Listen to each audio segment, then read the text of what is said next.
Iran যদি অতি দ্রুত, এটা ইরানের পতন শুধু সময়ের ব্যাপার হয়ে যায়, তারপরে তারা ধরবো তুরস্ককে। ইসরায়েলের আয়তন মাত্র ২৭,০০০ বর্গ মাইল, ইরানের আয়তন ১৬.৫ লক্ষ বর্গ মাইল। ইসরায়েলের জনগণের সংখ্যা মাত্র ৮০ লাখ, ইরানের জনগণ ১০ কোটি। অলরেডি পুরো জনগোষ্ঠী, আমাদের লোকাল ভাষা বলে ভয়ে চাক হয়ে যাও, চাক হয়ে গেছে, অলরেডি পালাচ্ছে লাখে লাখে। অলরেডি বাড়িঘর থেকে পালিয়েছে ৮ কোটি উদ্বাস্তু মুসলমান, সিরিয়ার মুসলমান, ইরাকের মুসলমান, লিবিয়ার মুসলমান। এই মুসলমান আজকে পৃথিবীতে লাঞ্ছিত, অপমানিত, ঘৃণিত, ভয় আতঙ্কে তটস্থ, সন্ত্রস্ত। এই কোরআনে আল্লাহ বলছেন, যদি তোমরা মোমেন হও, সূরা নূরের ৫৫ নম্বর আয়াতে, যদি তোমরা ঈমান আনো, আমলে সলে করো, আমি পৃথিবীতে তোমাদেরকে কর্তৃত্ব দেব, খেলাফত দেব। লা ইয়াস্তাখলিফান্নাহুম ফিল আরদ। তা দুনিয়াতে কি কর্তৃত্ব আছে মুসলমানদের? আল্লাহ মিথ্যা কথা বলেছেন? তাহলে আমরা মোমেন হইতে পারলাম না। কেন পারলাম না? আল্লাহ যে কোরআনে বললেন, ওকানা হাক্কান আলাইনা নাসরুল মুমিনিন, মোমেনদেরকে রক্ষা করা আমার হক। কোথায় রক্ষা করলো? রক্ষা করছে কোথায়? আমার বাড়ির পাশের এই যে মিয়ানমার, এই প্রসঙ্গটা আমি প্রত্যেকটা আলোচনায় বলি। ২৪ লক্ষ মুসলমান আমাদের এখন অলরেডি নোয়াখালীর ভাসানচরে এরা থাকে উদ্বাস্তু। এদের মোট আয়তন ৪০,০০০ বর্গ মাইল। রাখাইন রাজ্য, এটা তাইওয়ানের সমান। তাইওয়ান রাষ্ট্রটা আছে না, তাইওয়ান, এটা সমান হচ্ছে রাখাইন রাজ্য, মুসলমানদের এলাকা। একটাও নাই, সব বিতাড়িত। হাজার হাজার নারীকে ধর্ষণ করছে, প্রেগনেন্ট নারীকে ধর্ষণ করে পেট কাইটা বাচ্চা মেরে ফেলেছে। এই ঘটনা ঘটছে কিন্তু এখানে। পরে এখন তারা কাতারে কাতারে আইসে তারা আমাদের এখানে উদ্বাস্তু সাজে। উদ্বাস্তু লাইফ কি জিনিস যারা জান নাই তারা বুঝবেন না উদ্বাস্তু কি জিনিস, ওদেরকে বুঝে কোনো লাভ হবে না। এখন কথা হচ্ছে, কোরআনে আল্লাহ বললেন তোমরা সেরা জাতি, আমরা হইলাম গোলাম জাতি। কোরআনে আল্লাহ বললেন তোমরা হইলা শাসক জাতি, আমরা হইলাম পরাজিত, ওদের অনুগত জাতি। কোরআনে আল্লাহ বললেন তোমরা হইলা, আল্লাহ তোমাদের উপরে আমার সাহায্য থাকবে, আমরা কোথাও সাহায্য দেখতেছি না। তাহলে যদি আল্লাহর কথা ঠিক হয়, তাহলে আমরা মুসলমান না, মোমেন না?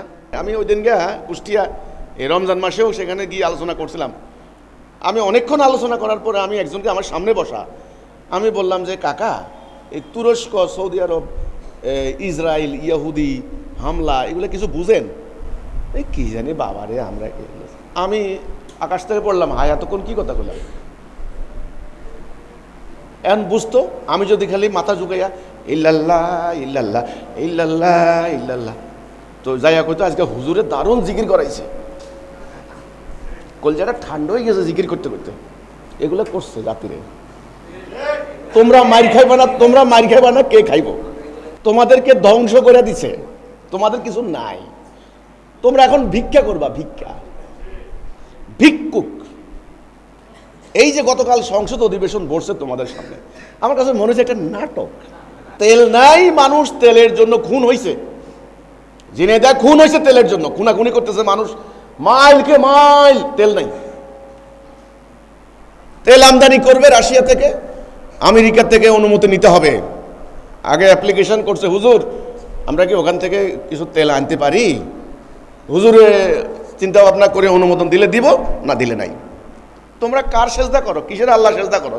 তোমাদের প্রভু কি এখন আল্লাহ? তোমাদের প্রভু এখন আমেরিকা। তোমরা কার সেজদা করো? কিসের সেজদা করো? তোমরা যে এই যে আল্লাহু আকবার বলো, আজান দাও, আল্লাহু আকবার মানে বুঝো?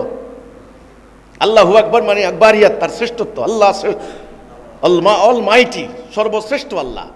নো, তোমার মন মগজে, তোমার চিন্তা ভাবনায়, তোমার অর্থনীতি, তোমার রাজনীতি, তোমার সমস্ত কিছুর চিন্তা ভাবনা এখন অলমাইটি হচ্ছে আমেরিকা, আল্লাহ না। এগুলো লোক দেখানো কাজ করো।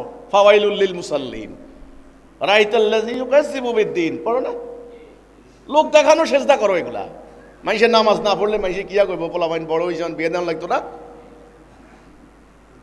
এই জন্যে আমার কথা বুঝতে হলে একটু ঘিলু লাগবে, ঘিলু। ঘিলু যারা লোকেরা আমার কথা বুঝতে পারবেন না, ঘিলু যার নাই আমার কথা বুঝতে পারবেন না। দুনিয়া সম্পর্কে খবর জানতে হবে, একটু কিতাব সম্পর্কে পড়ালেখা থাকতে হবে, একটু পড়ালেখা লাগবে, আমার ইতিহাস জানতে হবে।